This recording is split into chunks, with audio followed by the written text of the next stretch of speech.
thanks. And I did, by the way, rummage around my suitcase that I came back here with, and I did find my sport coat, but I didn't have a necktie. So isn't that a shame when you're retired?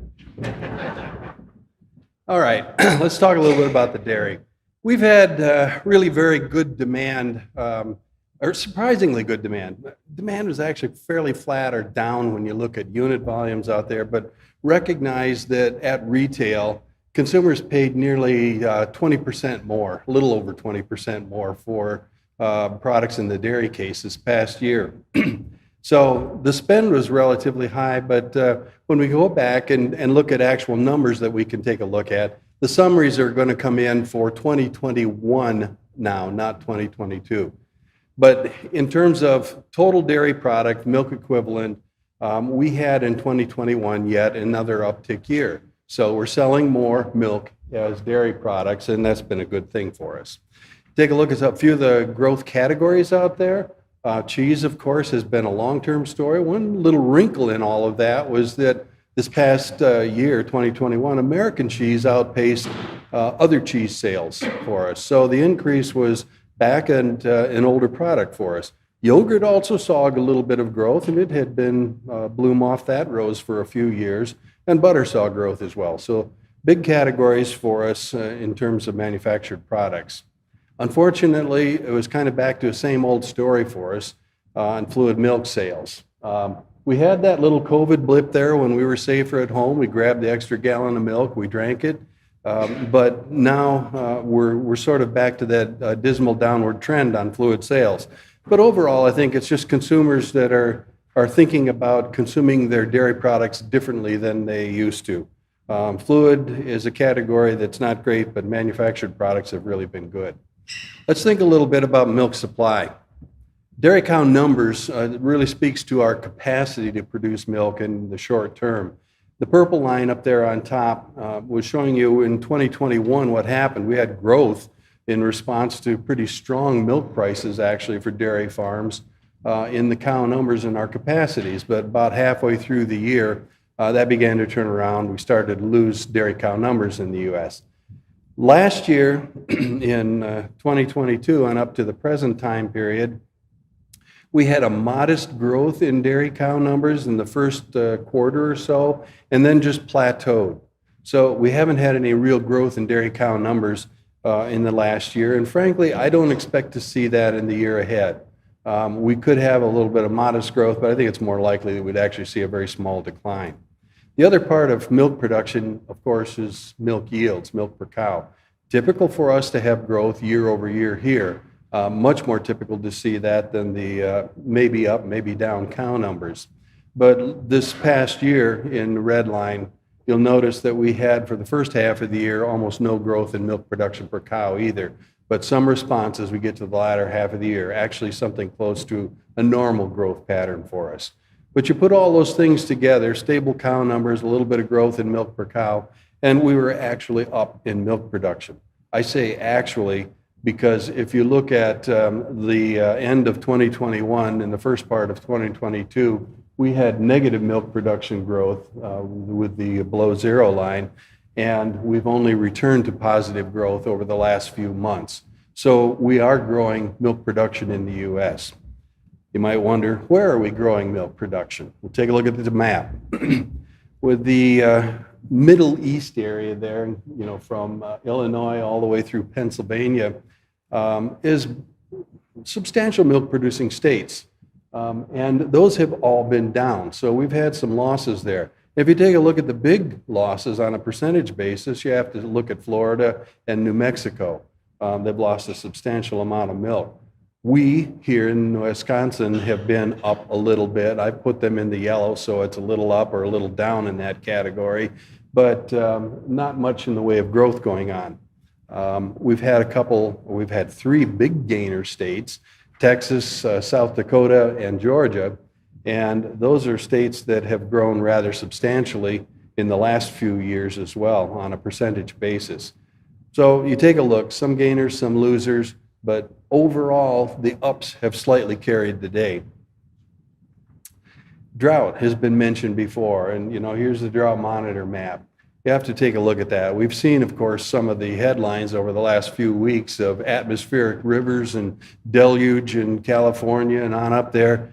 And they have managed to capture a fair amount of that. The reservoirs have come up a little bit, but there's an awful lot of that rain that made it right back out to the Pacific Ocean and hasn't been captured there. Some of that is policy, some of it's infrastructure, but drought is still an issue and is going to be an issue in the likely few years ahead. So it's still putting downward pressure on milk production in the western regions of the country. Components matter to manufacturing, and that's a good thing because that's where we've seen growth in our dairy industry. And if you looked at this graph, if I went back over a much longer period of time, you would have seen the seasonal aspect to butter fat in the blue and protein production in the red.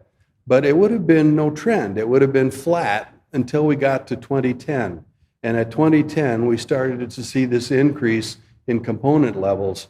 And last year, just as an example, which is surprising to those of us that have been around for a while, the U.S. averaged more than 4% butter fat. Astonishing. And it just tells you that farmers are responding to the price signals that they're getting, and they've got their hands on the lever of production. Some of it's genetics, some of it's management, but we are producing more components. The exports have continued to grow. The blue line is showing you the percent on a rolling 12-month basis of our exports as a percent of production. And we have achieved more than 18% over several months, and we're approaching that even on that rolling 12-month period of exporting about 18% of our milk production. Exports are here to stay. Exports are one of those things that I think we have to look at and recognize that this is tied to our domestic milk prices here and will be going forward. This chart is actually from USDEC, and it's giving you an idea about what categories of products have shown some growth. And the truth of the matter is, all of them this past year have shown growth, with the exception of our biggest category, which is non-fat dry milk powder, skim milk powder. That area was actually down a little bit. China had been purchasing a little bit heavier in year past or so, and China purchases more than half of the world's trade in skim milk powder. So when they back off and aren't purchasing, it impacts everybody. We don't sell a lot of powder to them directly, but even the countries that do, like New Zealand and the EU, if they aren't moving powder, then our powder prices and exports are likely to be diminished. But basically, exports has been a good news story. If you look at the competition for sales into those export markets, this red line is showing you change in U.S. milk production. I showed that to you before. The dashed line is showing you all of our other major competitors for these markets: New Zealand, European Union, and a couple of other countries in there. We have all been negative, as I mentioned before, in that late 21 and early 22 year time period. We've grown out of that, and only recently have our competitors followed the same thing. So they're starting to produce a little bit more in the way of milk and dairy product that will be competition for exports coming up. The dollar value is weakening. John mentioned that, I believe, and I think that Brenda also did. You can see that out there on the tail edge. And that's actually a good thing for exports. It makes our exports a bit more competitive against other currencies. Powder prices for the U.S., we have to be there on the bleeding bottom of this curve, and that's our red line out here, because we're exporting more than half, maybe up to 80% of our powder in this country. And so we have to be a price leader for this.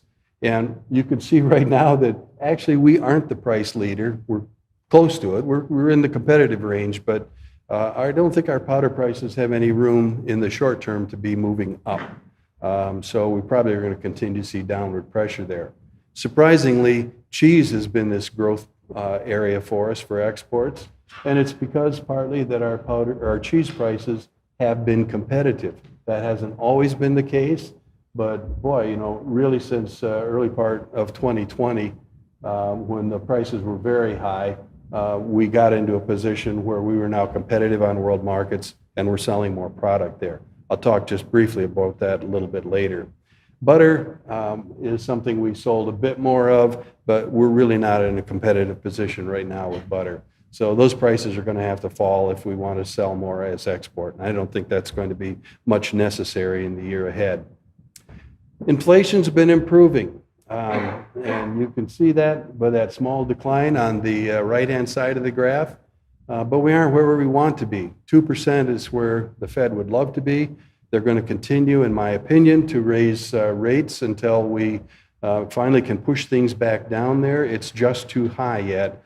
But this is where inflation's been. And as I told you, in the retail store, milk and the dairy case has been an area where we've seen pushback on that. Consumers have been meeting a lot of this, not by changing their buying patterns very much, but they've been changing this by a decline in savings. So this is a percent of your disposable income that you choose to save. As in the US as a country, we don't change or don't save very much, but we've been on a decline. We're down in that 2 to 3% range now. That's not much savings. So when you think about that as a long-term strategy, not a good idea. We need to think about things like retirement. We've also accommodated this, though, by increasing debt. This is revolving debt, credit card debt. If you look at the blue line and on the left-hand axis, you can see that we've had a big increase in the amount of debt that consumers have accessed. And if you look at those orange bars on the right-hand axis, you can see that the interest rates are higher on here too. So partly, we've been putting off some of these increased costs by not saving as much money or accumulating more debt. Again, not a great long-term strategy. Now, just to throw one more piece of evidence in here about the possibilities of recession, this is something we call an inverted yield curve. And it's where we look at long-term bond rates, like a 30-year bond, and short-term bond rates and compare them. We would expect long-term yields on bonds to be higher than short-term rates. When it gets to a point where they're not, it's telling you we're more enthusiastic about the near future, I mean like right now, than we are long-term rates. So it's kind of investors voting about the likelihood of the future. These inverted yield curves, and I'm sorry you can't actually see this, but I had outlined in gray columns on the screen where we've had recessions, have correctly predicted the last 7 recessions in advance of about a year. We're down there now. So look at this year ahead. I'd say be concerned. So what does the Global Dairy Trade Index tell us? Well, we've been at some highs, and we've currently been on a downward trend here for now more than a year. I want you to focus on where we are and just kind of take a look back across time with that Global Dairy Trade Index and say, what were dairy product prices looking like? You have to go back to 2017 through 2019. That was when this Global Dairy Trade Index looked a lot like it does today. Now let's say that has to relate to our milk prices. Let's look at where we were with milk prices in the US during that same time period. And, sorry about that. That's where we were. So milk prices were back in the $17 to $19 range at the time we saw Global Dairy Trade Index at levels they're at today. Where are our milk prices today? They're up there. They're not going to stay up there. They're coming down.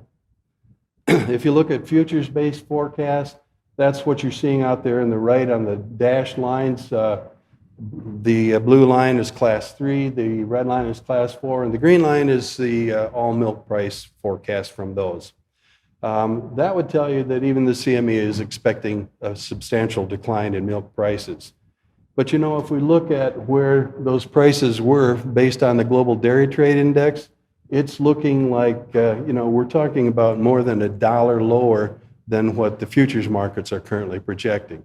If our opportunities for export sales and product prices are going to be in that kind of category, I think that CME is, if anything, a little optimistic for where prices are actually going to be. This suggests risk management strategies for dairy producers.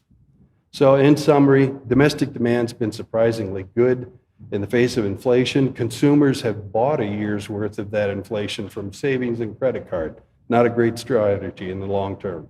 I'm concerned about the probability of recession out there, and that means what will the consumer's strategy be to accommodate recession? We know what they're doing in the face of inflation now, but recession is a little bit different. Milk production's been cautious. We haven't really grown, even though we've had a year of pretty good profitability by most people's standards. But there's new plant capacity coming on in the West and the Southwest, and to some extent, even up here in the I-29 corridor, that's substantial. So when that comes on, milk is going to be produced to supply those plants. And that product will make it to markets, and in my opinion, will have to be exported. High milk prices have yielded decent margins for most producers in this past year, but I'm not sure it'll be the same case here in 2023. I think those milk prices are going to make margins difficult. So expect milk prices to be anywhere from $4.50 to $5.50 lower. Take your farm value and just look at $5 lower on the price. So there you go.